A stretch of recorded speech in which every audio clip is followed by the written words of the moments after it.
अध्यक्ष महोदय, वसई विरार महानगरपालिकेची स्थापना 2009 साली झाली। आता 15 वर्ष या महानगरपालिकेला स्थापना होऊन झालेली आहे।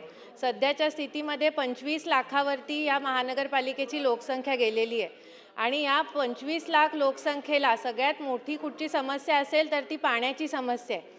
ह्या पाण्याच्या समस्येसाठी अनेक गोष्टी कारणीभूत आहेत, जसं की अपुरा पाण्याचा साठा, नियोजन शून्य वितरण व्यवस्था, कंत्राटदारांचे हितसंबंध नजरेसमोर ठेवून करण्यात येणारी कामं आणि टँकर लॉबी पोचण्याकरता कामाला लागलेली स्थानिक प्रशासन व्यवस्था।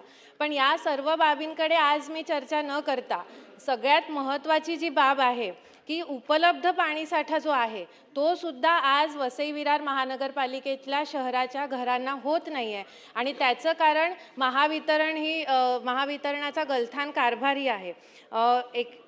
वसई विरार महानगरपालिके क्षेत्रामध्ये सूर्या धरणाच्या जुन्या आणि नवीन 2 योजना आणि MMRDAची 1 योजना अशा 3 योजनांमधनं पाणी पुरवठा होतो। MMRDAच्या योजनेमधनं 150 MLD पाणी पुरवठा या वसई शहरामध्ये होत असतो, परंतु वारंवार MMRDAच्या या योजनेला वीज पुरवठा खंडित होण्यामुळे हा पाणी पुरवठा बंद होत चाललेला आहे। गेल्या मे महिन्यामध्ये तब्बल 2 आठवडे ट्रान्सफॉर्मर बंद झाल्यामुळे वीज खंडित झाली होती आणि 2 आठवडे भीषण पाण्याची टंचाई या शहराला आली होती अध्यक्ष महोदय। तसंच आपण जर बघितलं तर जानेवारी 2024 ते जून 2025 या 1.5 वर्षामध्ये जवळपास 1115 वेळा MSEBची लाईन ट्रिप होऊन वीज खंडित झालेली आहे आणि त्यामुळे मग वीज खंडित झाली की पाणी पुरवठाही खंडित होतो आणि मग पाण्याची टंचाई भासते। ह्या सगळ्या गोष्टींसाठी MSEBच्या अधिकाऱ्यांचा गलथानपणा कारणीभूत आहे अध्यक्ष महोदय। तसंच वारंवार या पाणी टंचाईबरोबर MSEBच्या इतरही समस्या अनेक आहेत। या पट्ट्यामध्ये जवळपास 20,000 उद्योगधंदे आहेत आणि वारंवार वीज खंडित होण्यामुळे हे उद्योगधंदे बंद होण्याच्या मार्गावर आहेत। काही उद्योगधंदे तर स्थलांतरित होण्याच्या मार्गावर सुद्धा आहेत।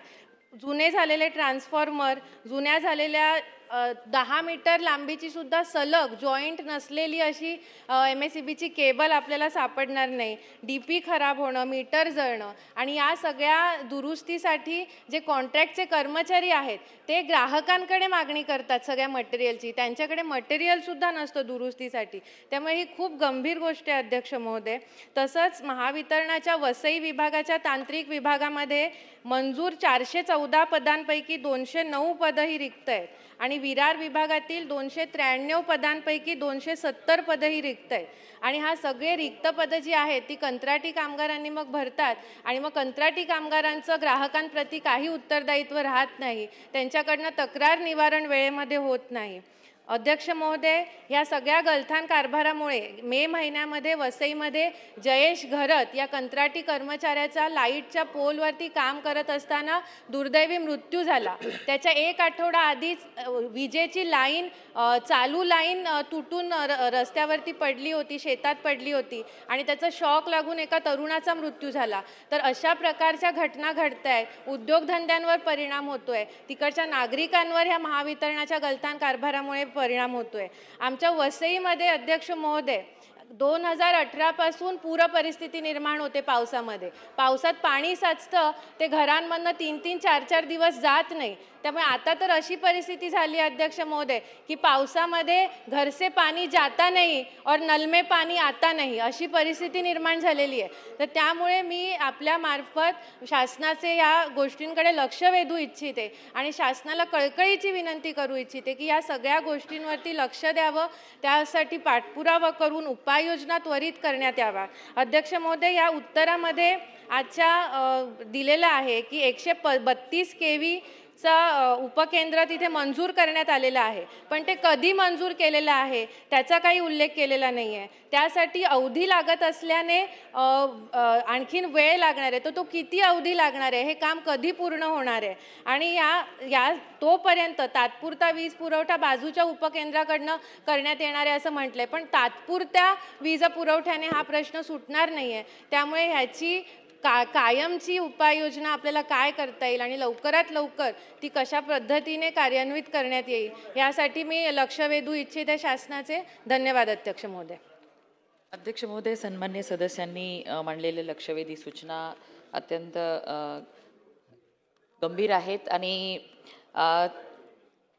MSEBच्या विभागाच्या अधिकाऱ्यांचा गलथान कारभार नाही म्हणता येणार, कारण की त्या आपल्या ज्या पालघर पंपिंग स्टेशनला 132 पालघर अतिउच्च दाब केंद्रातून वीज पुरवठा करण्यात येतो आणि त्यातला 13 किलोमीटरचा हा भाग आहे तो जंगल मधून जातो. त्यामुळे वादळी वारे आपल्याकडे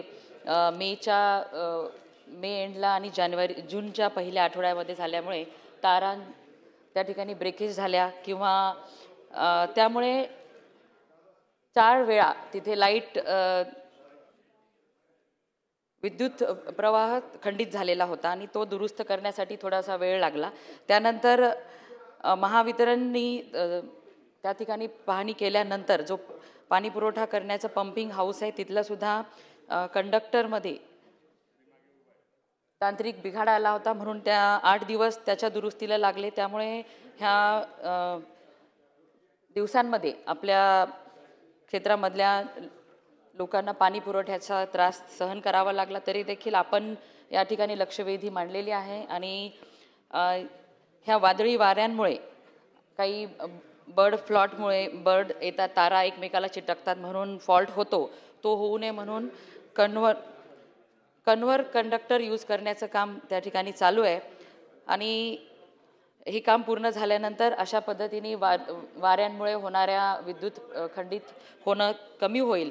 आणि त्याचबरोबर आपल्या सूर्यनगर व कवडास या उपकेंद्रांना 132 kV डहाणू उपकेंद्रातून वीज पुरवठा करण्यासाठी 132 kV डहाणू ते सूर्यघर कवडास वाहिनीचं काम चालू आहे. 2026 पर्यंत हे काम पूर्ण होईल. एन्व्हायरमेंट क्लिअरन्समुळे CRZ मुळे ह्या कामाला थोडासा विलंब झालेला आहे. आत्तासुद्धा उच्च न्यायालय